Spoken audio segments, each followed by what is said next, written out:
Hello everybody and welcome back to another video, episode, vlog, whatever you want to call it, of Let's Talk But No Politics.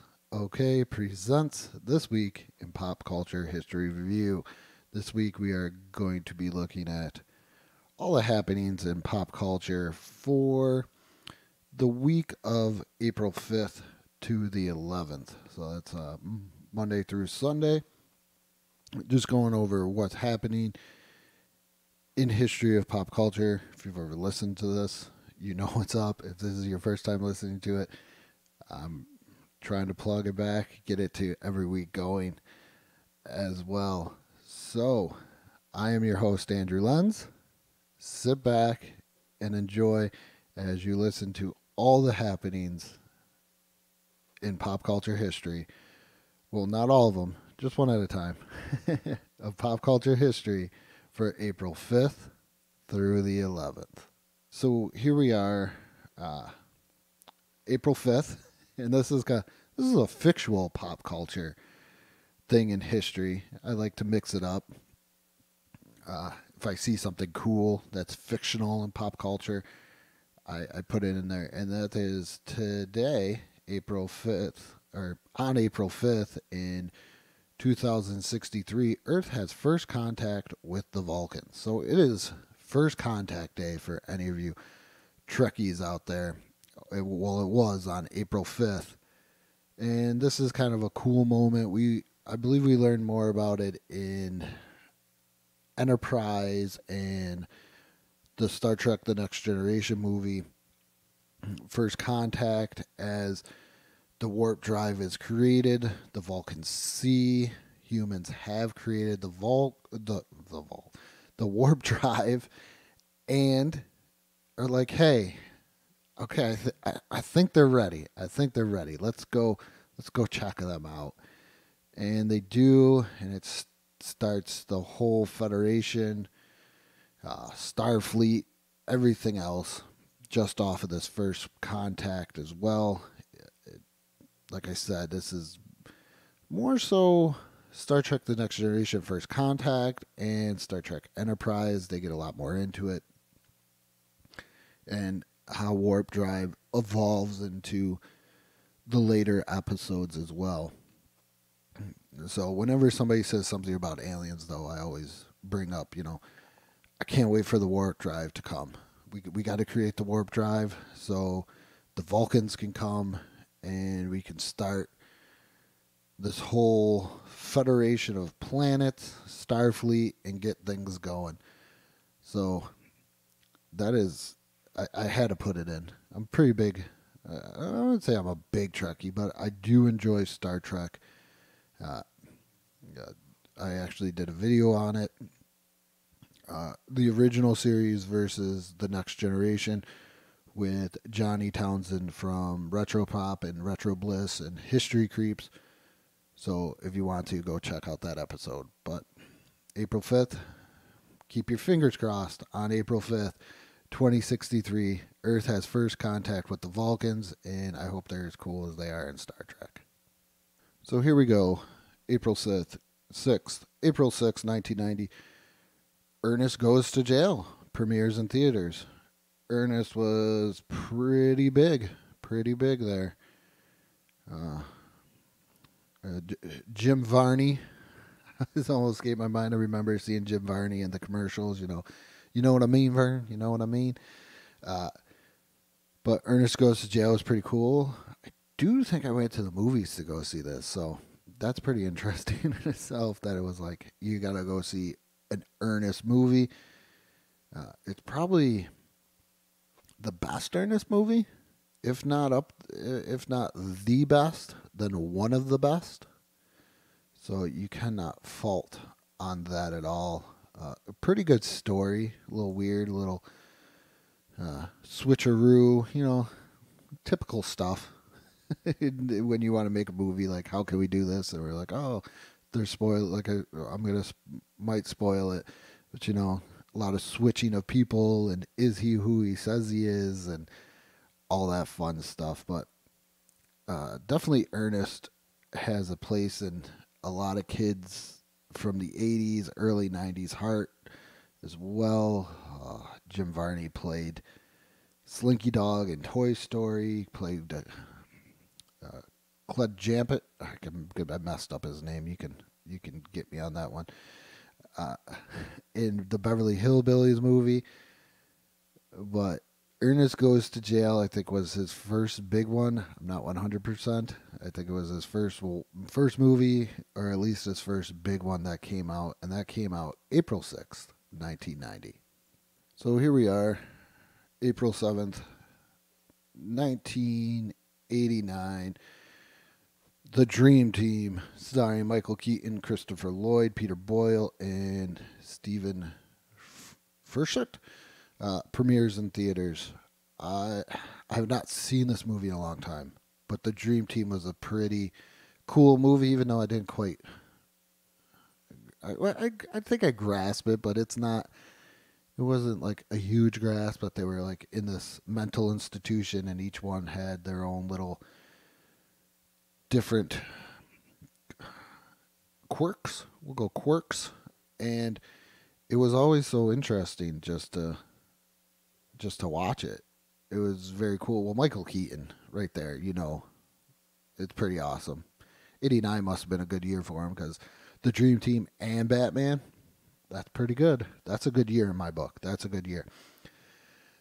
Peter Boyle. I think this is probably one of my earliest memories of Peter Boyle as well. So, you see Peter Boyle, and I remember where he goes into the church and he gets into God and everything else. Christopher Lloyd is great because he has a schedule. He needs to keep it. I do believe it was a schedule. I remember he always had the clipboard. Always got to keep it. And then you got Michael Keaton playing the cool, fun, loose guy there. It was just great. Their chaperone, I think, gets knocked out or gets mugged or something. And so you have these people that were from, I don't want to say mental institution, mental hospital, you know what I mean. And they kind of get let loose out onto the city, and it's just such a cool concept and such a great movie. If you've never seen The Dream Team, I highly recommend seeing The Dream Team. I know if I see it on any streaming service, I might have to watch it after. I do this because it's a cult classic. I think it has a good cult following, and it's one of those movies that I think gets lost in the shuffle of things. But April 7th, 1989, The Dream Team premieres in theater. Not the basketball team, the movie. Here's kind of a sad one. April 8th, 1994, the body of Kurt Cobain, the lead singer of Nirvana, is found 3 days after taking his own life. Another one, if you kind of grew up in that beginning 90s grunge era, Nirvana was pretty big. I remember I had a couple of friends and we listened to a lot of Nirvana. My one friend had a much older brother. Like, we were in elementary school and he was in high school. So, what we had available to us music-wise was a lot more vast than I think what most kids, in elementary school pretty much had, unless there was somebody older that did it. But Nirvana was big. Smells Like Teen Spirit, all the great songs. I mean, that's probably their biggest one. That's my first introduction to Nirvana. But it was sad to hear, and it was one of those things where, like I said, I was in elementary school. I think I was in 4th or 5th grade, maybe 6th grade. I'm not quite sure. Somewhere in that time period. And, you hear about it, and it was kind of a weird thing to hear and kind of comprehend. But it was another one of those kind of like learning moments as a child. I'm not saying I was sheltered, but I definitely didn't hear or know of anybody that did this. So it was definitely kind of interesting, and I don't want to say weird is a wrong word, but it was interesting to hear, and you're not quite sure why. But April 8th, 1994, the body of Kurt Cobain is found after taking his own life. Okay, getting back onto a lighter note, we have April 9th, 2004, going pretty far into the future from 1994. The Girl Next Door premieres in theaters. I was older. I actually saw this movie when I was overseas because I believe by the I was almost around in. I think I was still home, but I saw this movie overseas. Very interesting movie. Definitely not one to see with younger kids, but interesting about somebody trying to start a new life and to get rid of their past and how it's kind of a nice little love story, that you can love somebody over their past no matter what they did, and if they did something in their past that is looked down upon by society, but it's still I think it's a pretty decent movie. Watched it, I watched it and I was like, wow, this is pretty cool. This is pretty decent. I like it. It's got a nice little teen movie feel, but also a good little message as well in there. So, April 9th, 2004, The Girl Next Door premieres in theaters. So here we go. We had one for 2004 for our April 9th, and now we're going all the way back to 1953, which when I saw this, I thought was pretty interesting. I'd never seen this movie, but I just thought it was pretty cool. But April 10th, 1953, The House of Wax, the first color 3D movie premieres in theaters. So you think about, we go see 3D movies, or you can go see a 3D movie pretty regularly now. Color is just something, but this was the first in 1953, and I believe actual idea of movies started getting big with the silent films, I believe, in like the 20s. This is just speaking off of my knowledge. If somebody knows when the actual big movie boom started getting big, I'm just thinking of when Charlie Chaplin was around. And I've seen a couple of those movies, and those are great too. Even though they're silent, they're still great. But to see this, Vincent Price is in this.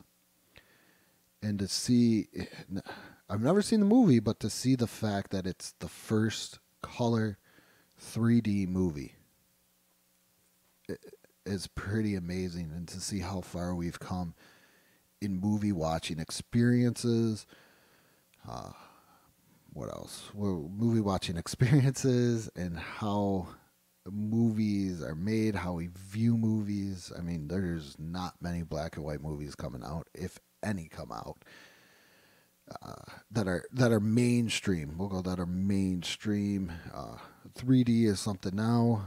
I could just imagine people in 1953 going into the theaters, watching this movie, putting on those cool blue and red 3D glasses, and just sitting there and enjoying this and seeing the way that the people are popping out and certain things are popping out at them. It's cool. I really thought this was a cool thing. Even though I never seen the movie, it's one of the movies I got on my list now just because of this. But April 10th, 1953, The House of Wax, the first color 3D movie premieres in theaters. And here we go. April 11th, 2001, Joe Dirt premieres in theaters. Joe Dirt is another, I believe, one of those cult classic. Is it the most refined movie in the world? No. But it is probably one of the few movies where you can say David Spade played a really good leading role in this story. So many quotable lines.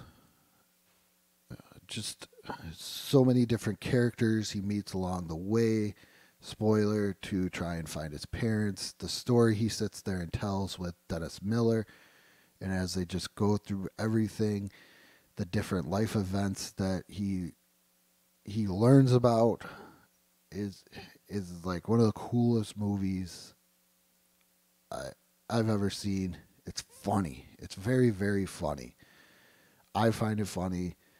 A lot of my friends find it funny. I don't think my wife would. My wife's not a big fan of these types of movies, but it is a damn good movie. Really good. I really enjoyed Joe Dirt.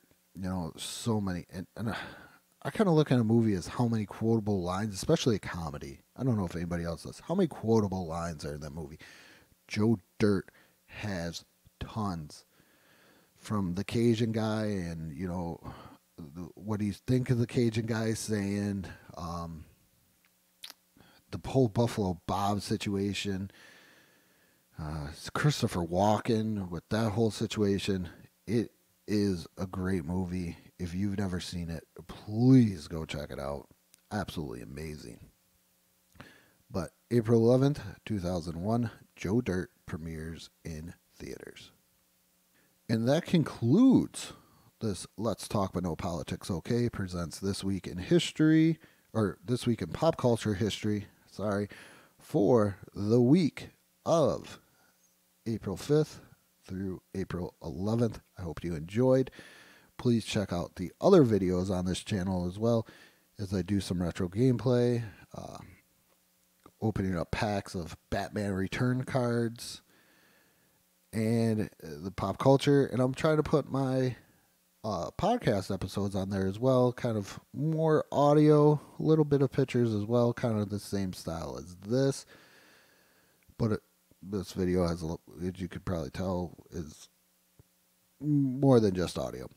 But please go check out the channel, like, subscribe, get it out there. Also, check out Let's Talk But No Politics Okay. New episodes every Sunday on the BICBP Radio Network, Apple Podcast, Spotify, Google Podcast. I think I'm on or coming to Amazon Music as well. So please go check those out. Also, bonus episodes, which might be this, but in just straight audio form. Check those out. Helium Radio every Friday, 7 p.m. But please, go check it out. Like, subscribe.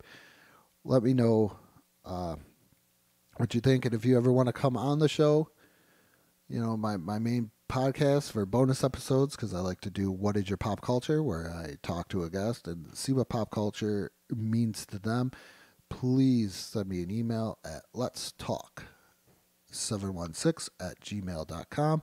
And with that being said, good morning, good afternoon, and good